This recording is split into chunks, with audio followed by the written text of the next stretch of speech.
Welcome to Testosterothon. 28 movies so manly, if played at the correct volume, they'll blow women's clothes off. Rocky V is... man, I really didn't want to talk about this one. Usually I skip it and pretend it doesn't exist, but I had to do it for this feature. Rocky V is sort of a knee-jerk reaction to the criticism that 3 and 4 were too over-the-top, too ridiculous, and that the Rocky Balboa character had lost all of his charm and vulnerability and basically became Superman. It was a direct attempt to bring the series back to its roots by stripping the character down to where he was in the first 2 films and trying to recreate that tone. It's an admirable thing to try, but disastrous if you get it wrong. Well, Stallone is still writing, and unlike the last 3 films, he steps out of the director's chair and gives it back to John G. Avildsen, who had directed the original Rocky. You know, the one that won the Oscar for Best Picture. So how is it? Well, let me tell you about the plot. After his bout with Drago, Rocky suffers a brain injury which leaves him unable to box anymore without risking even more serious injury or death, so at the behest of his wife, he retires. This is complicated by an outspoken and flamboyant promoter, very loosely based off of Don King, who is attempting to get Rocky back in the ring to challenge the current champion, who did not win the title but was awarded it by default when Rocky retired. Rocky refuses over and over again, but the guy keeps housing him and his family. The temptation to box again is made worse by the fact that his fortune is now gone due to a crooked accountant trying to invest his money on the side and losing it all. The only thing he has left in his name is the gym that Mickey owned. So he moves back to the poorer section of Philly, gets a crappy apartment, and makes running the gym his new job. Adrian even goes back to work at the pet shop she worked at in the first 2 movies. Then we have Tommy Gunn, a young boxer who Rocky takes under his wing and trains. He shows a lot of potential in Rocky's raw ability, but he has a problem with his viciousness and temper. Rocky invites Tommy into his home, which causes friction between Rocky and his son, who is also getting bullied at school.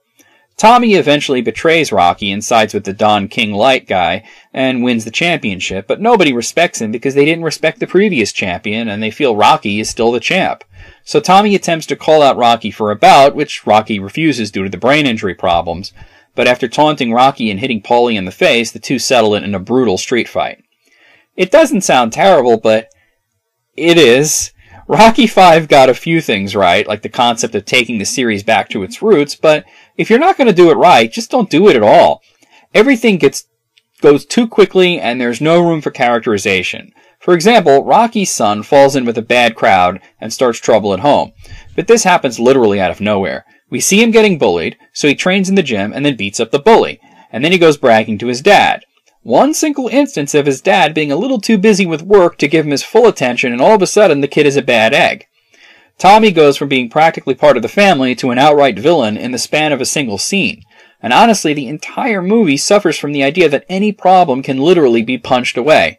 And there are numerous plot holes. Like, for example, it's suggested that Rocky does some commercials to make back some money, but he states he's not a commercial kind of guy, even though he made loads of money off of commercials during Rocky III. The series has moved into the 90s, and it beats you over the head with that as well.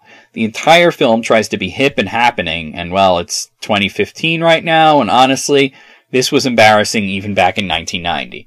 This was intended to be the ending of the series, and the original screenplay, Rocky even died from his injuries after the street fight. I'm glad they didn't do that at least, but for an ending, it leaves you wanting a lot. That's not to say that it's 100% bad, though. It has a few good moments. One scene in particular is a flashback with Rocky and Mickey, but it's a new scene that they got Burgess Meredith to take part in, and it practically redeems the entire film. The street fight at the end is pretty good, though it suffers from crappy early 90s editing, making it look like a bad rap video instead of a fight scene. What we're left with is an emulation of the first 2 movies, but it's a very pale copy, with a lazy script and none of the charm found in any of the previous films. On the machismo meter, I'm going to give it a 7. It's mostly talking, but the themes present are important and it shows how a man can lose everything, but not lose himself or his family, and I have to give Rocky points for beating up Tommy Gunn because damn that guy is worthless. As for an actual score, I'm going to give this one a 4. Honestly, it would be a 2, but I give it an extra point for the amazing scene with Mickey, and another extra point just for good intentions.